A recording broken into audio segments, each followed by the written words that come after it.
EFT সংক্রান্ত আরেকটি update ভিডিওতে আপনাদের প্রত্যেককে স্বাগতম জানাচ্ছি।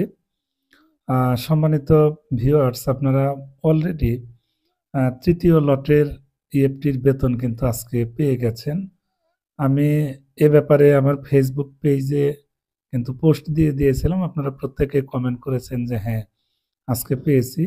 তো যে সমস্ত শিক্ষক কর্মচারীরা আজকে ডিসেম্বর ২০২৪ এই মাসের ইএফটির বেতন পেলেন, আপনাদের প্রত্যেককেই আন্তরিক অভিনন্দন জানাচ্ছি। আপনারা আসলে দীর্ঘদিন অপেক্ষায় ছিলেন যে কবে নাগাদ তৃতীয় লটের ইএফটির বেতনটা অ্যাকাউন্টে জমা হবে। এটা নিয়ে আসলে অনেকে একটু টেনশনে ছিলেন। সো আশা করছি আজকে আপনাদের এই টেনশনের অবসান হয়ে গেল। তো কে কোথা থেকে আমাদের এই ভিডিওটি আজকে দেখছেন এবং তৃতীয় লটে কে কোন উপজেলা থেকে ইএফটিতে ডিসেম্বর ২০২৪ এই মাসের বেতন পেলেন অবশ্যই কমেন্টস করে জানাবেন। যাদের নামগুলো ইএফটির পেমেন্ট শিটে ছিল তাদের প্রত্যেকের অ্যাকাউন্টে কিন্তু সেই ডিসেম্বর ২০২৪ মাসের টাকা আজকে জমা হয়েছে। যারা মেসেজ পেয়েছেন তাদেরকে কনগ্রাচুলেশন, আর যারা পাননি আপনারাও চেক করে দেখেন মেসেজ এসেছে কিনা। আরও কোনো কোনো সময় হয়তো মেসেজ আসে না, কিন্তু দেখবেন ঠিকই অ্যাকাউন্টে টাকা কিন্তু ডিপোজিট হয়ে যায়। সো ব্যাংক অ্যাকাউন্টটা চেক দিলেই হবে। আর এখানে আসলে কনফিউশনের কিছু নেই, যেহেতু তৃতীয় লটে প্রায় ৮৪,০০০ প্লাস মানে ৮৫,০০০ কাছাকাছি শিক্ষক কর্মচারী ছিল যাদের কিনা ডিসেম্বর ২০২৪ এই মাসের বেতনটি জমা ছিল না। সো আজকে কিন্তু অনেক জল্পনা কল্পনার কর সেটি জমা হয়ে গেল। তো যারা এ মাসের বেতন পেলেন, মানে সেই ডিসেম্বর ২০২৪ বেতনটি যারা এই ফেব্রুয়ারি ৫ তারিখে পেলেন তৃতীয় লটে, আপনাদের প্রত্যেককে অভিনন্দন জানাচ্ছি। এখন অনেকেই আছেন যাদের সকল তথ্য সঠিক থাকার পরেও আসলে বেতন ভাতাটি কিন্তু অ্যাকাউন্টে জমা হয়নি। অনেকেই কমেন্টস করেছেন, আমার লাইভ ভিডিওতে আমি দেখেছি। সো সেই ব্যাপারগুলোর জন্য আসলে খুবই দুঃখজনক। এখন চতুর্থ ধাপে সেগুলো অবশ্যই বিবেচনা করা হবে আমরা যতটুকু জানি।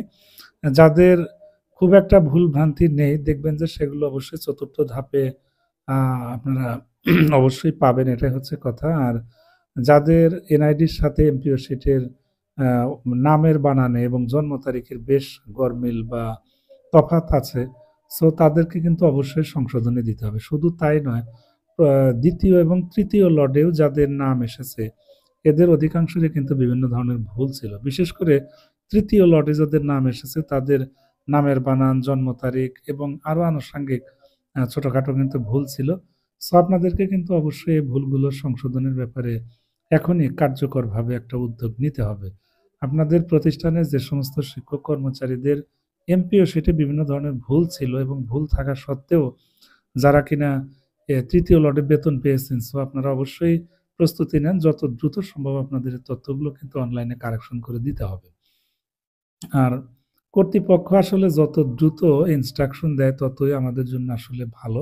কারণ আমরা অনেকেই আসলে প্রতীক্ষায় আছি যে কবে নাগাদ এই ধরনের নির্দেশনাগুলো আসে। বিশেষ করে দ্বিতীয় লটে আপনারা যারা বেতন পেয়েছেন তাদের অনেকের ডট এবং স্পেস প্রবলেম ছিল।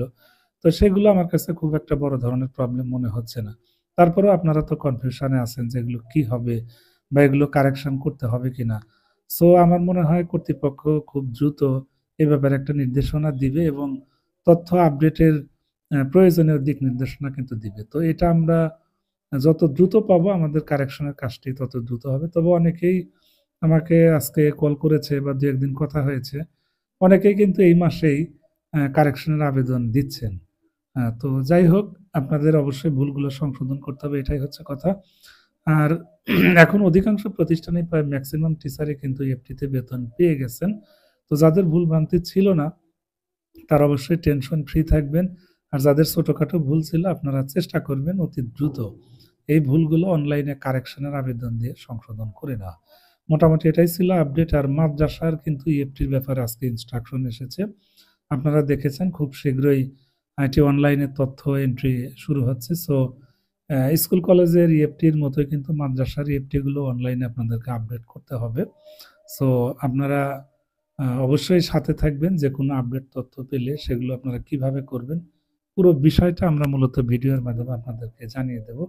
সো অবশ্যই আমার চ্যানেলটি সাবস্ক্রাইব করে পাশে থাকবেন। আর যারা ইতোমধ্যে আমার চ্যানেলটি সাবস্ক্রাইব করেছেন, আপনাদের প্রত্যেককেই ধন্যবাদ জানাচ্ছি। তো আপাতত ভিডিওটি এ পর্যন্তই রাখছি। আমরা নেক্সট ভিডিওতে আরো ডিটেইলস এ ব্যাপারে কথা হবে। ভালো থাকুন সবাই।